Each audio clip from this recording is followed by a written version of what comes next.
bulletin sur Fraternité FM. Non, monsieur, bonjour. À la une de l'actualité, ce vendredi, la ville de Parakou devra passer un week-end sans eau en cause. Une fuite enregistrée dans le dispositif de la SONEB au niveau de l'Okpara, principale source d'approvisionnement de la ville. L'information a été confirmée à Fraternité FM par le directeur départemental de la SONEB qui sera dans ce bulletin d'information. Et pendant ce temps, le CGE Basila, secoué par une inquiétante situation peu ordinaire. Plusieurs élèves victimes de malaise soudain s'effondrent en pleine journée dans des circonstances encore inexpliquées, faiblesse, vertige, perte de connaissance. Bref, les symptômes observés suscitent inquiétude et on en parle dans ce bulletin d'information. À ces principaux titres vont s'ajouter bien d'autres nouvelles, l'actualité africaine et sportive.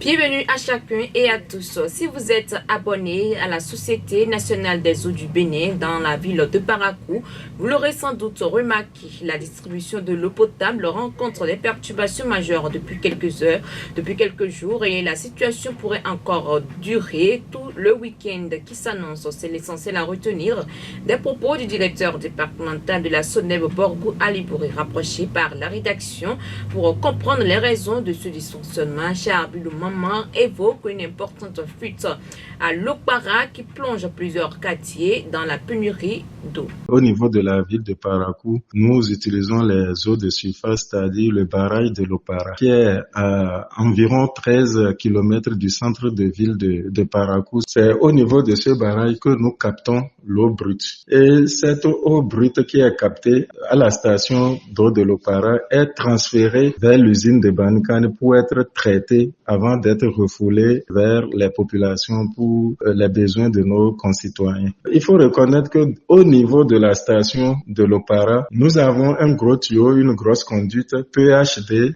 de diamètre 710 et c'est cette conduite qui draine l'eau brute vers l'usine de Banikane. Ce qui s'est passé, c'est que nous avons enregistré une fuite d'eau au niveau d'un T et cette fuite d'eau fait que une bonne partie de l'eau qui devrait venir vers l'usine retourne vers le barrage. Du coup, la quantité que nous envoyons à l'usine d'eau de Banikane pour le traitement, cette quantité est insignifiante par rapport aux besoins de nos populations. Il y a certains clients qui auront de l'eau, par contre d'autres n'auront même pas du tout de l'eau. Surtout les plus martyrisés sont nos clients qui se retrouvent dans les zones hautes, à savoir Djema, Doparou, Rutokoru, ainsi de suite. Étant donné que c'est un gros tuyau, il faut reconnaître que nous ne disposons pas au niveau local de moyens nécessaires pour faire face à ça. Du coup, nous avons saisi la direction générale qui automatiquement a mobilisé les moyens. Il y a une équipe de Soya Satoum qui est en route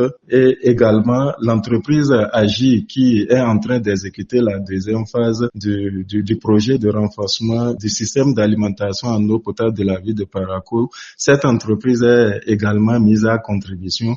Les travaux de réparation prévus pour démarrer aujourd'hui pourraient engendrer une rupture totale mais momentanée de la distribution de l'or bleu dans les robinets des Parakouas. Mais la situation n'irait pas au-delà de 48 heures, rassure le directeur départemental du port Alibouri de la SONEB. À partir de ce jour, vendredi 21 novembre 2025, nous allons démarrer les travaux et effectivement, pour démarrer ces travaux, on aura besoin d'arrêter la station de pompage de l'Okpara pour une longue période parce que c'est de gros travaux. Le temps d'arrêt peut fluctuer entre 24 ou 48 heures. Arrêter la station de pompage, ça veut dire quoi? Parakou va être totalement coupé de l'eau? Oui, disons que dès lors que c'est cette station qui nous permet d'envoyer l'eau brute vers l'usine, étant donné que cette station sera à l'arrêt, ça veut dire que c'est la production que nous arrêtons. Et si nous arrêtons la production, ça veut dire qu'aucune goutte d'eau ne sera transférée vers l'usine de Banikane pour être traitée. Et par ricochet, nous serons dans l'incapacité également de refouler l'eau traitée vers nos populations de la ville de Parakou. Ce que nous demandons à ceux qui ont encore de l'eau, c'est de pouvoir les stocker pour quand même combler leurs besoins pendant ces périodes de perturbation. Au opération d'enregistrement au cadastre national dans la commune de Ndali, s'agroyant dans le rang des propriétaires terriens en cause une désaccord avec l'administration communale. Le service domanial exigerait aux propriétaires terriens concernés le retrait de l'attestation de recasement avant d'être pris en compte par l'opération, ce qui implique le paiement d'une somme de 80 000 francs CFA par parcelle, toute chose qui n'est pas du goût de ces derniers. Epiphane et Marius sont deux propriétaires terriens confrontés à cette difficulté. J'ai ma parcelle à Boko.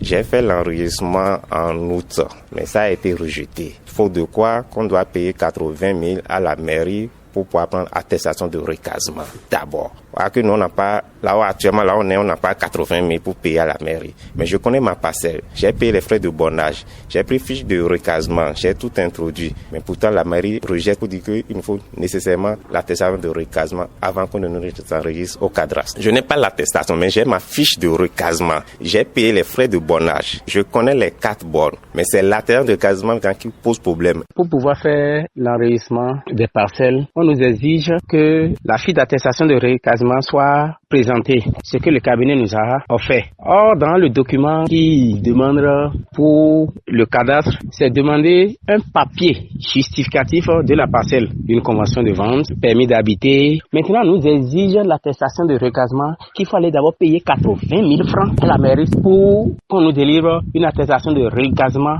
avant qu'on puisse nous enregistrer. Selon ce qu'on nous a indiqué, c'est gratuit. Même à Parakou ici, c'est gratuit. Puis j'ai encore 2 parcelles à Parakou ici, je les ai enregistrés 101 francs. Mais c'est Ndali qui pose le problème. Mon souhait maintenant, c'est que l'enregistrement prend fin dans quelques jours. Puis ils nous ont dit que c'est en novembre, ça prend fin. Voilà, est-ce que à l'heure actuelle, avec la situation que nous vivons, est-ce que je peux trouver 80 000 maintenant et aller payer avant quelques jours là? Donc, je demanderais vraiment à la mairie de voir notre situation. Puisqu'on a nos papiers, on a payé au cabinet, on connaît notre parcelle, on connaît nos 4 bornes. Si la mairie peut nous aider, ça nous fait vraiment plaisir. Dans les autres communes, nous avions mené les renseignements. Dans les autres communes, ce n'est pas ça. La preuve est que même à Parakou ici, le cadastre a commencé. Si c'est déjà fait, même moi qui parle, je l'ai déjà fait. Mais pourquoi dans la commune d'Ndali c'est comme ça? Nous n'avons pas compris. Nous voulons des éclaircissements pour ça.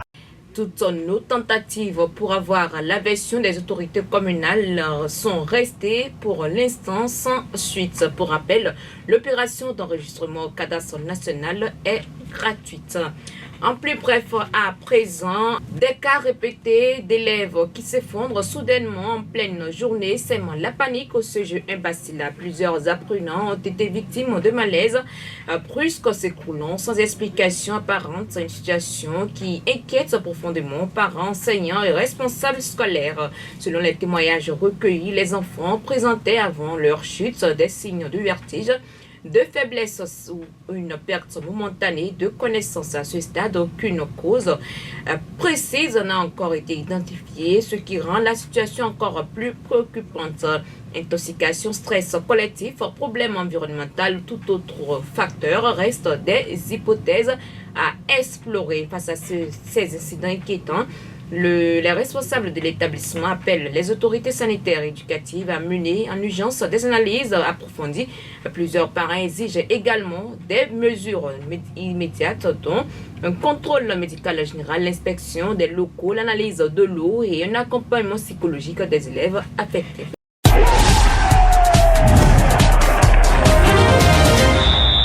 Chabi, bonjour. Bonjour, Mansourat. Ligue des champions et Coupe CAF, le coup d'envoi donné ce vendredi. Oui, les compétitions interclubs de la Confédération africaine de football font leur retour ce week-end avec le coup d'envoi de la phase de groupe de la Ligue des champions et de la Coupe de la Confédération. Les meilleurs clubs du continent entrent donc en lice aux 4 coins de l'Afrique pour une édition qui s'annonce à haut enjeu avant donc la pause imposée par la CAN au Maroc. Il faut dire que la Ligue des champions présente pour elle duel, un plateau exceptionnel dominé par le tenant de titre, le Pyramide FC, le géant égyptien Al Ahly et ses 12 couronnes continentales, l'Espérance de Tunis, quadruple championne, Mamelodi Sundowns ainsi que les puissances marocaines RS Berkane et l'AS FAR. À leur côté, plusieurs prétendants issus de toutes les zones comptent bousculer la hiérarchie.